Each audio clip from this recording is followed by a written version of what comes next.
Hello বন্ধুরা, সকলকে স্বাগত জানাই আমার চ্যানেল ট্যারো উইথ বৃষ্টিতে। সবাই কেমন আছেন? হ্যাপি থাকবেন, পজিটিভ থাকবেন। জেন্ডার স্পেসিফিক রিডিং এটা একদম নয়, আমার ভিউয়ার্স মেল অথবা ফিমেল যে কেউ হতে পারে। Timeless collective gender energy pick করা হয় বলে সবসময় সব কথা আপনার সাথে রেজোনেট নাও করতে পারে। টাইমলেস হওয়ার জন্য আপনার সামনে যখন রিডিংটা আসবে আপনি এখান থেকে কোনো না কোনো গাইডেন্স কিন্তু পেয়ে যাবেন। All zodiac sign based reading, কয়েকটা রাশি সিগনিফিকেন্ট থাকে বলে আমি সেগুলোকে মেনশন করে দিই। সর্বোপরি রিডিং এর এনার্জি যদি আপনার সাথে ম্যাচ হয়ে যায় তাহলে কিন্তু পুরো রিডিংটাই আপনার। আজকে দেখে নেওয়ার চেষ্টা করবো আপনার পার্সনের কারেন্ট এনার্জি কি, আপনার কারেন্ট এনার্জি কি, ডিভাইনের গাইডেন্স কিছু থাকলে সেটাও দেখে নেওয়ার চেষ্টা করব। রিলেশনশিপের হ্যাপি মোমেন্টস ভাবতে পারেন, কারোর ওপর ক্রাশ থাকলে তার কথাও ভাবতে পারেন। ডিভাইন গাইড করবেন আমার ভিউয়ার্স যার কথা ভেবে রিডিংটা দেখছেন তার কারেন্ট এনার্জি কি।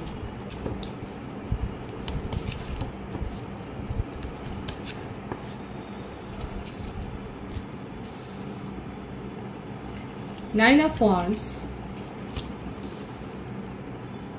Ten of Cups,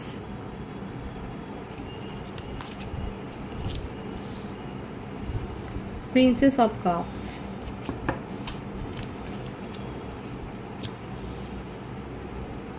Seven of Cups,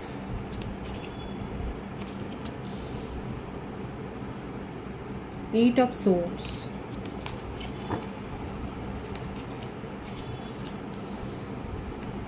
Nine of Cups। মেষিং ও ধনু রাশি, কর্কট বৃশ্চিক মীন রাশি, মিথুন তুলা কুম্ভ রাশির এনার্জি বেশি দেখা যাচ্ছে এখানে।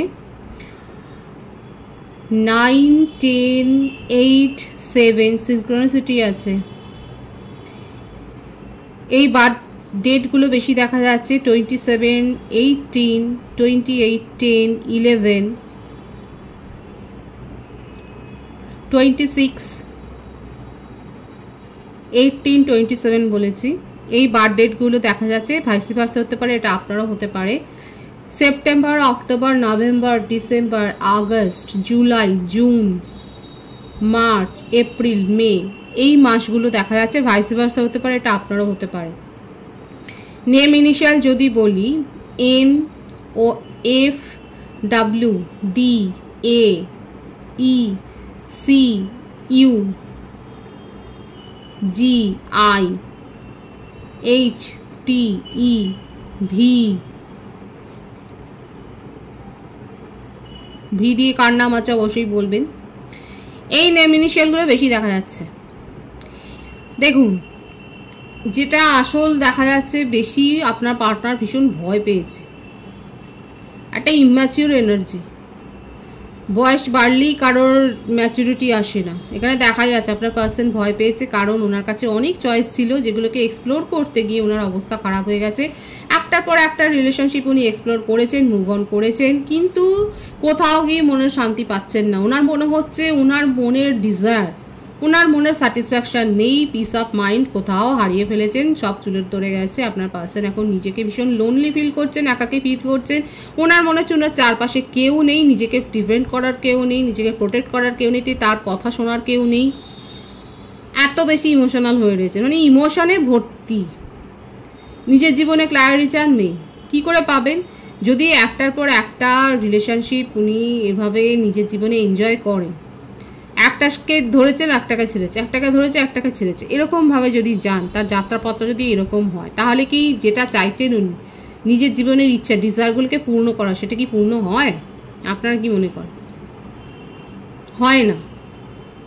এবার যেটা পূর্ণ হচ্ছে না, ওনার মনে হচ্ছে যে ওনার নিশ্চয়ই কোনো খুঁত রয়েছে যার জন্যই ওনার ডিজায়ারগুলো পূর্ণ হচ্ছে না। স্যাটিসফ্যাকশন নেই মনে, মনের মধ্যে শান্তিটা নেই, পিস অফ মাইন্ড কোথাও হারিয়ে গেছে।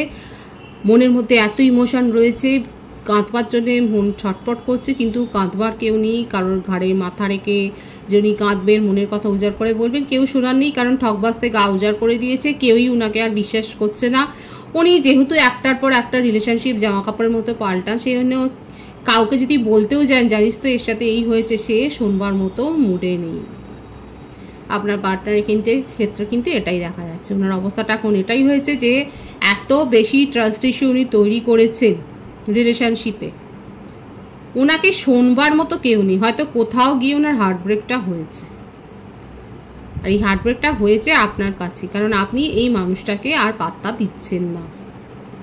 আপনার কাছে এসেই উনি কিন্তু স্টেবল হয়ে গেছে। এখন উনি বুঝতেও পারছেন না যে কেন আপনার কথা এত উনি মনে করছেন। ওনার তো স্বভাবই হলো যে ধরা ছাড়া একটার পর একটা রিলেশনশিপ এক্সপ্লোর করা। তাহলে আপনার কথা কেন মনে পড়ছে? ওনার কেন মনে হচ্ছে যে হ্যাঁ আপনি যদি থাকতেন, আপনার সাথে দুটো কথা বলে ওনার মনে ভালো লাগতো, কিন্তু আপনি নেই। আপনি নিজেকে প্রোটেক্ট করেছেন, আপনি নিজেকে একদম বাঁচিয়ে চলছেন, আপনি সেফ গেম খেলছেন। এদিকে আপনার পার্সন দেখুন আপনার সাথে নিউ বিগিনিং করবার জন্যই ছটফট করছে, আর এখন এটাই ভাবছে যে আপনি কেন চলে গেলেন।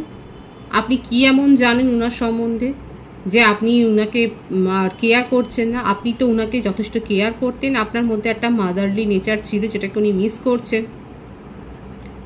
এখন আপনার পার্টনারের এতটাই ইম্যাচিউর এনার্জি, উনি সেটাকে সবটাই দাবি বলে মনে করেন। আপনি কেন দিচ্ছেন না, এটা ওনার প্রধান অভিযোগ। উনি কি করছেন সেগুলো নয়, উনি আপনার সাথে লয়াল ছিলেন কিনা সেটা কথা নয়।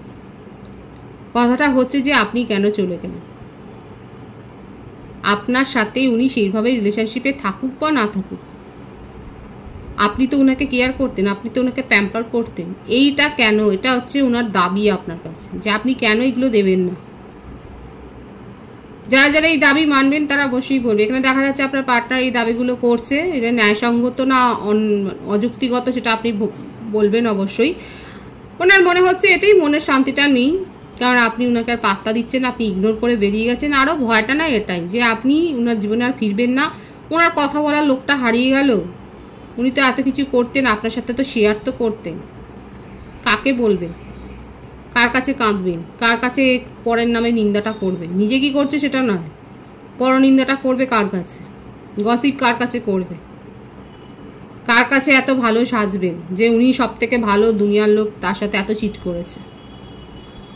আপনি মুভ অন করে গেছেন আর উনিও অথই জলে পড়ে গেছেন। নিউ বিগিনিং করতে চান আপনার সাথে। দেখুন কি বলবো বলুন, এরকমই তো দেখা যাচ্ছে আপনার পার্সোনাল এনার্জি। কারেন্ট এনার্জিতে এটাই যে উনি যাই করুক না কেন আপনাকে শুনতে হবে, আপনাকে সাহায্যের হাত বাড়িয়ে দিতে হবে, আপনি প্যাম্পার করতেন সেই প্যাম্পারটা করতে হবে। দেখুন ভীষণ মিস করছেন। চাইল্ডহুড ফ্রেন্ড হতে পারেন আপনারা, এই জন্যই একে অপরকে এতখানি বেশি জানেন। আপনি আপনার পার্টনারকে অনেক পরে হয়তো স্বীকৃতি দিয়েছেন, অ্যাকসেপ্ট করেছেন, তার ক্ষেত্রে থেকে আপনারা বন্ধু, কিংবা কারো কারো ক্ষেত্রে এটা দীর্ঘদিনের একটা সম্পর্ক। তাই সেখানে মুভ অনের এনার্জি, কারণ কাহাতক একটা মানুষ এইরকম একটা মানুষকে সহ্য করবে। আপনি যথারীতি নিজেকে এখন গুটিয়ে নিয়েছেন, না কথাবার্তা বলছেন না তা নয়, গুটিয়ে নিয়েছেন, সেই ইমোশনটাকে শো করছেন না, নিজেকে একটু কোল্ড করে নিয়েছেন, কারণ আপনি বুঝে গেছেন এর কাছ থেকে কিছু পাওয়া যাবে না, এ ম্যাচিওর নয়। তাই বলে আপনি যে তার ডিসরেসপেক্ট করছেন সেটাও না, আপনি ডিস্টেন্স মেনটেন করছেন। আপনি নিজেকে ভালো রাখার তাগিদে এখন ডিস্টেন্স মেনটেন করছেন, আর আপনার পার্সন আপনার কাছে দাবি করছে। উনি কি করছেন সেগুলো উনি দেখবেন না, ওনার এটাই মনে হচ্ছে যে আপনি কেন থাকবেন না ওনার সাথে, আপনি থাকলে পরেই তো উনি ভালো থাকেন, আপনাকে নিয়ে উনি চারিদিকে ঘুরে বেড়াবেন। অদ্ভুত। দেখুন নিউ বিগিনিং এর এনার্জি, আপনার ফোকাস চেঞ্জ করবার জন্য উনি আপনাকে কোনো প্রপোজাল দিতে পারেন, কেরিয়ার সংক্রান্ত বা হয়তো বিজনেস সংক্রান্ত কোনো প্রপোজাল দিতে পারেন, কিংবা কোথাও অর্থলগ্নি করার জন্য হয়তো বলতে পারেন, কিংবা হতে পারে আপনার কাছ থেকে বেশ মোটা অঙ্কের টাকা উনি ধার নিয়েছেন এবং এখন সেটাই বলবে। উনি ভাবছেন এটাই, যে এটা এক্সপেক্ট করছেন যে আপনি উনাকে প্যাম্পার করে বলবেন যে ঠিক আছে বাবা তুমি নিয়েছো, এটা শোধ করার দরকার নেই। যাদের যাদের এই সিচুয়েশন হচ্ছে বলবেন। দেখা যাচ্ছে আপনার পার্টনার কিন্তু এটাই মনে মনে ভাবছে যে আপনি কেন এই কথাগুলো বলছেন না উনাকে। আপনার কাছ থেকে হয়তো টাকা ধার করেছে, আপনি এখন মুভ অন করে গেছেন, এখন ওনার মনের মধ্যেই দেখুন ভয়টা তো আছে। এখন ভয় হচ্ছে যে আপনি যদি টাকাগুলো ফেরত চান আর উনি কোত্থেকে দেবেন। এখন ওনার এটা নিয়েও রাগ যে আপনি কেন বলছেন না, আচ্ছা ঠিক আছে বাবুসোনা তোমাকে আর টাকা ফেরত দিতে হবে না, যা দিয়েছি ওটা তোমার, তুমি রেখে দাও, ওটা তোমাকেই দিয়েছি, ফেরত দেওয়ার দরকার নেই। দেখুন আপনার মনে কি আছে সেটা আপনার ব্যাপার, যারা যারা টাকা ধার দিয়ে দীর্ঘদিন পাননি, কারণ আপনার পাওয়ার কোনো চেষ্টাও ছিল না, তাগিদও ছিল না, কিন্তু যেহেতু এখন সেপারেশনের টাইম, আপনার পার্সন তো আপনার সাথে সেইভাবে মেশেননি, এখন উনার মনের মধ্যে এই ভয়টা আছে যে আপনি যদি সেগুলো ফেরত চান উনি কোথা থেকে আপনাকে শোধ দেবেন। এবং দেখুন উনি কিন্তু রেগেও যাচ্ছেন এই ভেবে যে আপনি কেন বলছেন না, আপনি কেন এই কথাগুলো ওনাকে বলছেন না যে আপনি সেগুলো আর ফেরত চান না, কেন প্যাম্পার করছেন না, কেন তাকে সেইভাবে বলছেন না, স্নেহ দেখিয়ে বলছেন না যে না ঠিক আছে তুমি নিয়ে নাও, আমার এগুলো আর দরকার নেই। কারা কারা চান টাকা ফেরত চান তারা অবশ্যই বলবেন, আর যারা যারা এই কথাটা বলতে চান যে ঠিক আছে না না এটা তোমার তুমি রেখে দাও, তারাও বলবেন। আমি দেখবো যে কতগুলো ভোট পড়ে। আপনার পার্টনারের দাবিটা তো শুনলেন, অদ্ভুত এসছে। আপনার কারেন্ট এনার্জি দেখবো আমি।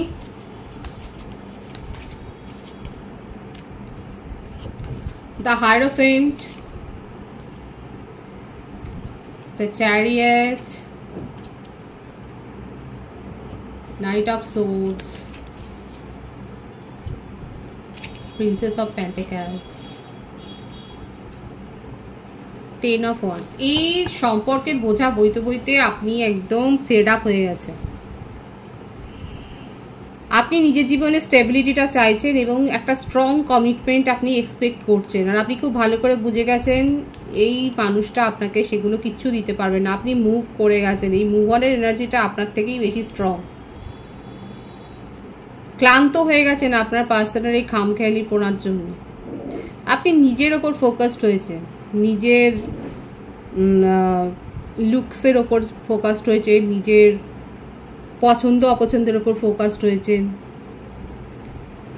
এই খামখেয়ালি আচরণ, এই ধরনের একটা নেগেটিভ এনার্জি আপনার কাছ থেকে যখন যা খুশি হুটহাট করে বলা, এগুলো আপনি আর পছন্দই করছেন না, টলারেট করছেন না।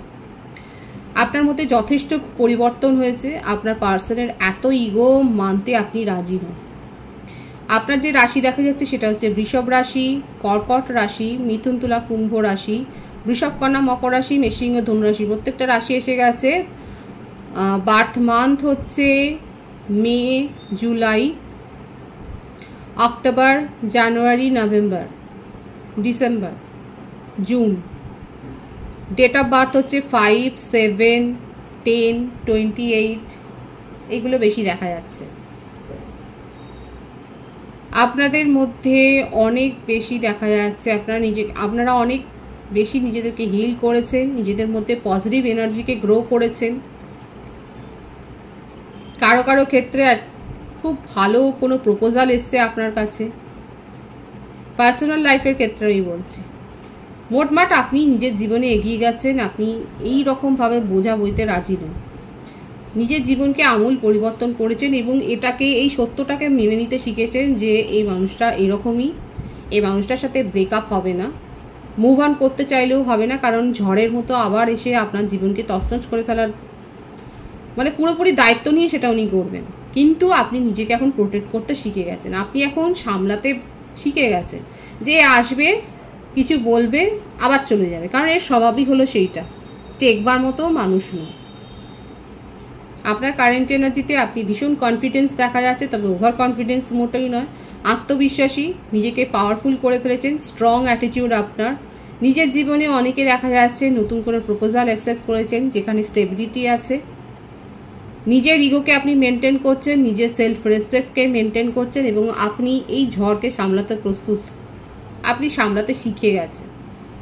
এটাকে আপনি বার্ডেন বলে আর নিচ্ছেন না, এখন আপনার মনে হচ্ছে ঠিক আছে টেক ইট ইজি, উনি আসবেন টিকবেন তো না, 2-1 দিন থাকবেন আবার নিজেই উধাও হয়ে যাবেন, সুতরাং go ahead.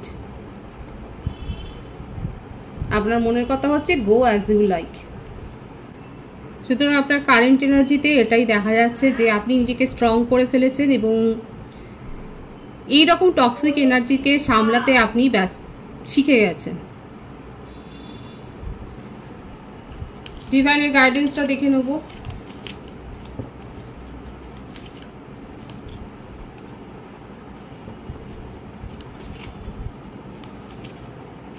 The empress, the full, S of wands, beautiful energy এসছে, ডিভাইনের গাইডেন্স ভীষণ পজিটিভ আছে, পজিটিভিটি ক্লেম করবেন। আপনারা নিজেদের মধ্যে, আমি তো আগেই বলেছি, নিজেদেরকে অনেক পাওয়ারফুল এবং স্ট্রং করেছেন, এবং যার জন্যই আপনার জীবনে অনেক কিছু শুভ সূচনা হবে, অনেক পজিটিভিটি আপনারা দেখতে পাবেন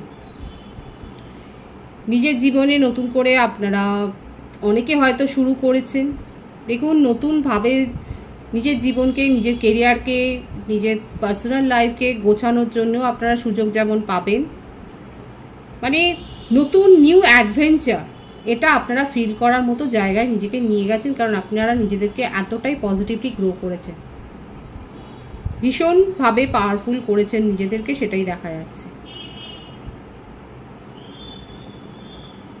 অ্যাবেন্ডেন্স রিসিভ করতে চলেছেন, সেটাই দেখা যাচ্ছে। পজিটিভিটি আসছে আপনার কাছে, এই পজিটিভিটিটাকে অবশ্যই ক্লেম করবেন। রিডিংয়ের এনার্জি আপনার সাথে ম্যাচ হলে রিডিংটা লাইক করে এনার্জি অবশ্যই এক্সচেঞ্জ করে নেবেন। সকলকে আমার চ্যানেলে অনেক অনেক স্বাগত এবং শুভেচ্ছা জানাই। যারা রয়েছেন তাদেরকে অনেক ভালোবাসা, আপনাদের ভালোবাসার সহযোগিতায় পরিবারকে বৃহত্তর করে তুলুন। রিডিংটা একটু শেয়ার করে দেবেন, চ্যানেলটা সাবস্ক্রাইব করে দেবেন। সবাই ভীষণ ভীষণ ভালো থাকবেন।